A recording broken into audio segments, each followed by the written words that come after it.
بەڵێ خۆشەویستان بەردەوامی لەگەڵتان بۆ درێژەدان بە پرۆگرامی بەیانی باشە و لە سەرەتاوە ئاماژەمان پێکرد ئەمڕۆ خانمێکی جوان لەگەڵمانە کە ماشەڵڵا کوردیانش دەرکەوتووە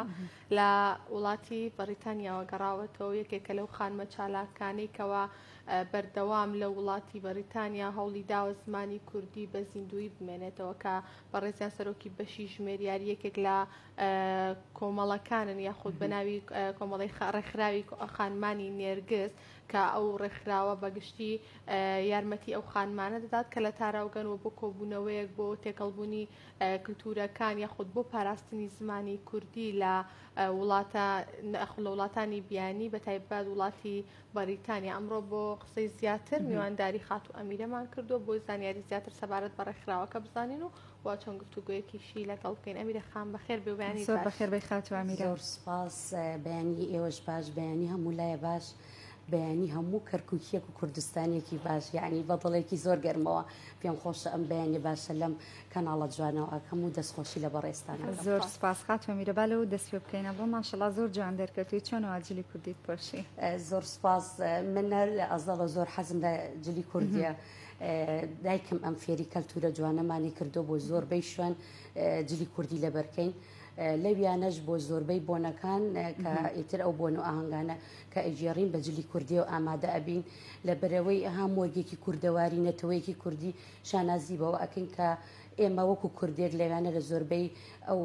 بۆن و ئاهەنگانە بەشدارە بین بەم جلە کوردیوارە پێمان خۆشە لە ناو زۆربەی شوێنەکان بەم جلە جوانەوە. ئێوەتانەوەی لەو ڕێگەی و کللتوریکی ڕەسەنی کوردی کە ئەوش پۆشینی جلی کوردیە بە بەردەوامی بیپۆشن. بەڵێ زۆربەی بۆنە ئاهەنگکە وەکو ئاماژەم پێکرد زۆر جا لە 8 مارس لە بۆهینی خانمان هەیە کە بەشدارە بین ئێمەش وەکو خانمانی تاراوگەی کورد بەشدارە بین زۆربەی کاتەکان بەمج لە کوردیانەوە بەشدارە بین خەڵکەکان کە دیان لەویانە کە لە کەلتورەکانی ترن ئەما بینن بەم جلەوە یەکسەر پێیان خۆشە. ئێمەش پێناسەیەکی جوانی جلەکەمانەکەین، پێناسەیەکی نەتەوەکە، پێناسەیەکی یعنی کوردەواری ئەەکەی وامان کردو ئێمە لەو شارە یعنی کورد بناسیێنین بەڕاستی بە خەڵکی بە پرسەکانی ئەو شارە. زۆر باشە. ئەمیرە خان ئەگەر باسێکی ڕێکخراوەکەمان بۆ بکەیت چۆن بیرتان لە دروستکردنی ڕێکخراوێکی لەو شێوەیە کردەوە بە ناوی خانمانی نێرگس و ئاماژە بۆ بکەی کار و چالاکیەکانی ئێوەکو گروپی خانمانی نێرگس چییە؟ ڕێکخراوەکەمان لە سەرەتا پێش کۆڕۆنەکە دەستی پێکرد من و دوو خانمی تر دەست خۆشیان لێکەم بێگەرخان و نونەخان لە سەرەتا چوینە ئاهەنگێکی زۆر گەورەی شاورەوانی ئەو شارە بوو زۆربەی بڵین نەتەوەکانی تر بەشدار بوون لە زۆربەی چالاکیەکان. ئێمە وەکو کورد هیچمان دیار نەبوو ئەلەویانە داوامان کردوتمان ئێمە شتێکی وامان نییە، پێمان خۆشە ئێمەش وەکو کورد لەگەڵ ئێوە لە زۆربەی شتەکان بەشدار بین. جێگەی دەستخۆشیە بۆ هەنێ خانمی ئینگلیز و پاکستانی پشتگیری ئێمەیان کردو بەرەو پێشەوە ئەم گروپە وردە وردە لە 2000 تقریبا هەژدە کۆتایی هەژدە بۆ 19 ئێمە دەستمان بەم گروپەکە بەڵێ ئیتر دەستمان پێ کرد و وردە وردە لە 3 خانمەوە لەخوا بە زیاد بە ئێستا لە ڕێکخراوەکە دەخانمین ئەی بینە ڕێوە بەڵام بەخۆ بەخشانە وێنەش ئەستە لە شاشەکە ڕوا گەرباسی وێنانە بکەیت تایبەتە بە کار و چالاکیەکانتان لەش ماشەڵڵا کوردیانە دەرکەوتون. هەمیشە نالێم بە بۆنەوە هەتا مناڵەکانشمان فێر ئەو کەلتورە جوانە کردووە یعنی بەجلی کوردی و هەمیشە دەرکەوین لەو بۆنانە. ئەو بۆنەی کە ئەو ببوورە وێنەی کە لەسەر شاشەکە بوو ئەوە هەر لە ڕێکخراوەکەەوە لە قێکمان دروست کرد وەکو بلێن ئیتر ئێمە زمانی دایک بپارێزین و مناڵەکانمان فێر زمانی دایک بکەین. زمانی کوردی ڕەسەنی خۆمان خۆم وەکو مامۆسایەکی کوردی پێم خۆشە مناڵەکانم فێرکەم. من لە ماڵەوە هەوڵمەدا مناڵەکانی خۆم فێرکەم پێم خۆش بوو مناڵی ترش فێر بێ ئیتر دەستخۆشی لەو مامۆسا بەڕێزانی کە لەگەڵمانن لەو خوێندنگە کوردیە هەموومان بەخۆ بەخشانە لەو خوێندنگە کوردی ناومان ناو خوێندنگەی نەرگز ئەوەش چونکمە لە قێکە لە گروپەکەمان و لە ڕێکخراوەکەمان ئیتر مناڵێکی زۆر بە خۆشحاڵیەوە کورد لەو شارە ڕووی کردێتەوە خوێندنگەی ئێمەوە مامۆستاکانمان و ئیتر بەرپرسەکان هەمووی بەیەکەوە لەویانە. زۆر باش ئەگەر باسێکی ناونیشانی ڕێکخراوەکەمان بۆ بکەیت کە خانمانی نێرگزە، ینی بۆچی ئەم ناونیشانە؟ وڵی ئەو ناونیشانە کە یەکسەر کەوتیان ناوێکی لێ بنێن گروپەکەتان، ئیتر ئێمەش وتمان خانم هەر خۆی جوان و ناسکە با ئێمە ناوێکی کوردی لێ بنێن و وەکو گوڵی نەرگزش بیچێنن بە نێرگز. بەڵێ ئیتر گوڵی نەرگزش لە وڵاتانە هەیە،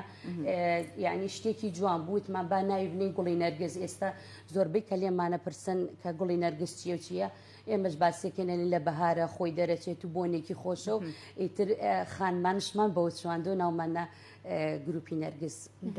زۆر باشە. جیا لەو کارێکەوە ئاماژەت پێکرد بۆ پاراستنی زمانی دایک ئێوەکو ڕێکخراوی خانمانی نێرگز چ کار و چالاکیکی ترتان هەیە یاخود کۆبوونەوەی بەردەوامتان هەیە و لەگەڵ خانمانی ئەو وڵاتە بۆ چالاکی جیاواز ئەنجام بدەن؟ بەڵێ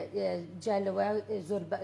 کاتەکان کە بۆ نەو ئاهەنگەکانە بێ بە تایبەت سێرەکەی لە ئۆتڵی مناڵان بە تایبەت ئیتر کە بۆ نەو ئاهەنگ دروستە بێت یان لە 8 مارس بە ئەلەو کاتانەی ئێمەش لەگەڵ ئەوانە بەشدارە بێ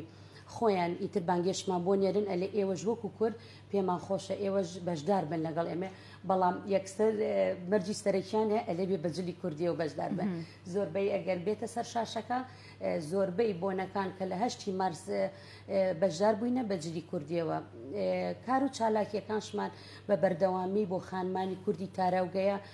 زۆربەی خانمان دێن کە لێرانەوە بۆ ئەو وڵاتە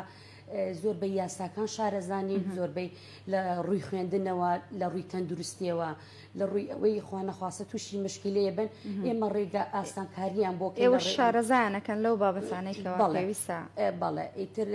کۆمەڵێ ینی چالاکیمانەیە ئەو چالاکیانە کە بە هەفتەی جارێک یان لە مانگی دوسێ جار ئیتر کۆبوونەوەی بەیانیانەکەین کۆبوونەوەی بەیانیانەکەین ئیتر لە پێشتر ڕێکلامەکەی بۆکەین و دوای ئەوە خانمان بەخۆشحاڵ. ئەم کۆبوونەوانە چەندی جارێ ئەنجامەدرێ، ینی هەموو ڕۆژەکە یاخۆت هەفتانەی یان مانگانێ؟ وەڵی ئیتر ئەوە سێتە سەرکاتەکە ئێستا لە حاڵی ئێستەیە وەستامی لە بەرەوەی زۆربەی خانمان و ئەو کە بەشداری لەو گروپە لە ئیتر چوونە بۆ پشووی هاوینە، بەڵام ئیتر لە مانگینەوە بە بەردەوامی دەستی پێکەین. جاروایە هەفتەی 2 جارە، جاروایە مانگی یعنی 5-6 جارە ئەوە سێتە سەرکاتەکان. زۆر باشە. فیدباکی و خانمانە چیەکەوە بەردەوام سەردانی ئێوە دەکەن تا چەند دڵخۆشن بە هەبوونی ڕێکخراوێکی لەو شێوەیەکە زۆربەی خانمانی تاراوگە لە یەک شوێندا کۆ دەکاتەوە و چالاکی ئەنجام ئەدرێەوە و ئەکات منداڵەکانیان زمانی شیرین یاخود زمانی پیرۆزی دایکیان ون نەکەن و بەردەوام زمانەکە بە زیندوی بمێنێتەوە. وەڵاهی ئیتر ئەو بەدەم خۆشم خۆش دیالێ بەسەر باسی خۆی بکە، بەڵام فیدباکی دایک و باوکەکان زۆر یعنی فیدباکی جوانمان بۆهاتێتەوە، تەنانەت کە ئەوەنە باس کراوە کە مناڵ فێری زمانی دایک بووە لە سەرەتاوە بە زۆر شتی سادە دەستمان پێکرد، بەڵام خۆشبەختانە قوڵ بوونەتەوە. بەڵێ قوڵ بووینەتەوە خۆشبەختانە دەستخۆشی لە دکتۆر هەواڵەکەم پارێزگای سلێمانی یارمەتی زۆریمانی کردو کە کتێبی ئەلفوبەی کوردی بۆمان نردووە، هەنێ لە کتێبەکانی بەدەستی خۆی بۆمانی گەیاندە بەریتانیا، بڕێکی کەمی پارەشی بۆ بڵێن ئەو خوێندنگەیە کە کرێکەی بدەین عینەن یارمەتیمانی کردووە، بەڵام مامۆستاکان هەمومان بە خۆبەخشی داوامەکەین و ئەوە شوای لەو خەڵکە کردووە ئێمە ئاوهایانی بە پەرۆشەوەین کە مناڵ فێری زمانی دایک بکەین، خەڵکەکەش زۆر ڕازینە لەوە و ینی دوای ئەوەش کە ئەبینە مناڵەکانیان فێربوونە زۆر خۆشحاڵە. زۆر باشە. بوونی ئەم ڕێکخراوانە لە وڵاتێکی وەکو بەریتانیا یا وڵاتانی دیکە تا چەند گرنگە و تا چەندجی بایەخەکەەوە زیاتر پەری پێ بدرێت و گرنگی پێ بدرێت؟ بێگومان زۆر گرنگە. ئێمە کە سەرەتاوتم ئەم سێ خانمەوە ئێستا لەخوا بەزای بێ خانمی زیاتری تەیە کە یعنی خۆمان کە گەیشتونێتە ئەو وڵاتە تووشی زۆر ینی ڕێچکە و ناخۆشی و بربەستانە ئێمەش بیرمان کردویتمان ئەوانەی دێن بۆچی وەکو ئێمەیان لێبێ، بەڵام ئێمە هەستان بەکردنەوەی ئەم ڕێکخراوە وتمان بە ئەو خانمانەش تووشی ئەو بربەستە نەبن. ئێستا خانمان زۆربەی فێری زمانی ئینگلیزی ئەبن، زۆربەی کە سێرەکەی مناڵیان هەبێ بۆیان نەگرین فێری مەلەکردنە بن، ئیتر لەو لە ڕووی ئەوانەی کە سەرتا دێنە ئەوێ کە دێنە ڕێکخراوەکە ئێوە سەرچایکی باش چیان بڵێن قوتابخانەیەکە بۆ خۆی بۆەوەی کە ئاشنا بن هەم بە زمانی ئەوان هەم لە هەمان کاتە بە زیندوو هێشتنەوەی زمانی ڕەسەنی دایک. بەڵێ ئیتر لەگەڵ ئەوە شایە کە سێرەکەی ئەو ئیشانە کۆمەڵە ئیشی خۆبەخشیەکەین ئیشی خۆبەخشی زۆر لە ئاستێکی بەرزای بەڕاستی لە وڵاتانە سێرەکەی کە ئەو ئیشە خۆبەخشانە ئەەکەین دوای بەگەر نمونێکمان بۆ بێنیتەوە کوچی یەکێکی ئیشی نمونە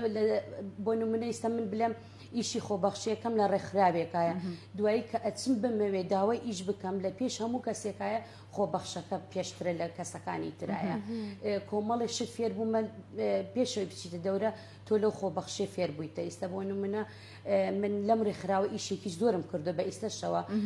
لەگەڵ ئەو خانمانەی تر بە خۆبەخشانە فێر کۆمەڵی شت بووینە یعنی چۆن بە تایبەت زمانەکە ئەوە ینی قسەکردنەکەمان زۆر باش بووە لەگەڵ تەعاملکردمان لەگەڵ خەڵکایە لەگەڵ بەرپرسەکانی ئەوەیە ئەم ڕێکخراوەی ئێمە ینی ڕێکخراوێکشی بڵین هەروانیە بێلایەن بێت و ئێمە لەگەڵ شارەوانی ئەو شارە پشگیریمانە واتەوە مۆڵەتی فەرمیتان هەیە لە وڵاتیا خۆ لەو شارێکە خۆتان لێ ئەژین بۆ ڕێکخراوێکی لەم شێوێ بکەنەوە کار و چالاکی بەرداواتە ڕێگەتان پێدراوە ڕێگە لایانی بڵین شارەوانی ئەو شارە لە لایانی کارتی تەندروستیەوە لە لایانی پۆلیسی ئەو شارە بە هەمان شێوە خۆشمان بەشێکی خۆبەخشین لەگەڵ پۆلیسی ئەو شارە بە خۆبەخشانەش ئیشەکەم پۆلیسم لەویانە بە خۆبەخشانە لەگەڵیانە ئیشەکەم عینە لەگەڵ گروپەکەمانە ئیشەکەین ئێستا ئیشی سەرەکیم ئەوەیە زۆر دەستخۆشی لەو خانمان ناکەم کە لەم ڕێکخراوە هەمومان کۆبووینەوە زمانەکەمان بەرەو باشتر ڕۆی ئێستا ئیشی وەرگێڕێکم لە زمانی ئینگلیزی و بۆ عەربی بۆ کوردی و بە پێچەوانەوە دەستە خۆش بێ ئەگەر باسێکی کاری وەرگێڕەکەتمان بۆ بکەی ئەمە چۆن بوو کاری وەرگێڕەکە شار لە ڕێی ئەم ڕێکخراوە زۆر لە سەرەتا ئەمە هۆکارێک بوو بۆی کە تۆ سەرەتا بە خۆبەخشیە و کە پەنابەرەکانە هاتن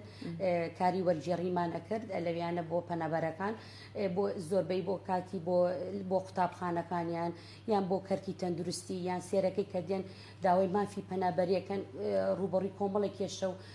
مشکل ئەبنەوە لەویانە ئیتر ئێمە ئەم هێنەمانەکە ئەم وەرگێڕیە باش ئەم ڕێکخراوە تەنها هاوکاریکردنی ئەو کەسانە یاخۆ کوردانەیە کە دێنە وڵاتی بەریتانیا یاخۆت ئەوانی دیکەش لە خۆ ئەگرێ بۆ نمونە غێری نەتەوەکەی خۆمان غێری نەتەوەکەی خۆمان زۆرجە کە بڵین بەرنمەیەکەکەین باسی لە ڕووی تەندروستیەوە یعنی ئێوە وەکو بڵین سیمینار و ئەوانە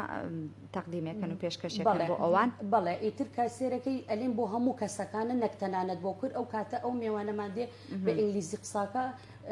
خانمانمان زۆربەی وانەی کە خۆبەخشین لەویانە زۆربەی بە کوردی و بە ئینگلیزی وەرێژێڕین خانمەکان تێبگەن خۆی ئەو کەسێکە دێ میێوانەکەمان بە ئینگلیزی قساکە بۆ هەموو کەسێکە بەس تایبەت بۆ خان زۆر باشە میرەخان ئەگەر شتێکت ما بێ لە کۆتاییە ئەمە سپاس دەکەین زۆر سپاسی ئێوەکەم زۆر سپاسی ئەم کەناڵە جوانە ئەەکەم من داواکارم هەموو خانمێ هەرکەو لە شوێنی خۆیەوە هەستێ بە شتێک ئەگەر شتێکی بچووکش بێ ئێمە ئێستا لەویانەکە ئەم ڕێکخراوەمان یانی ئاستاندۆتە پاوە لە هەموو کاتێکایە کە لە کاتی کۆڕۆنە بۆ لە کاتی ناخۆشی بۆ لە کاتی ینی ئیش و کار و سەرقاڵی خۆمان بووە ئێمە هەمیشە ینی ئیشەکانمان کردووە هەر خانمێک و لە شوێنی خۆیەوە ئەو ئیشانە بکە بێگومان خانمان بەرەو پێشەوە ئەڕۆین و بە تایبەت کورد و نەتەوەی کورد زۆر سپاسی ئەمیرە خان زۆر خۆشحاڵ بووین سپاس بۆ ئامادەبوونێت سپاس بۆ ئامادەبوون دووبارە بەخێر بێت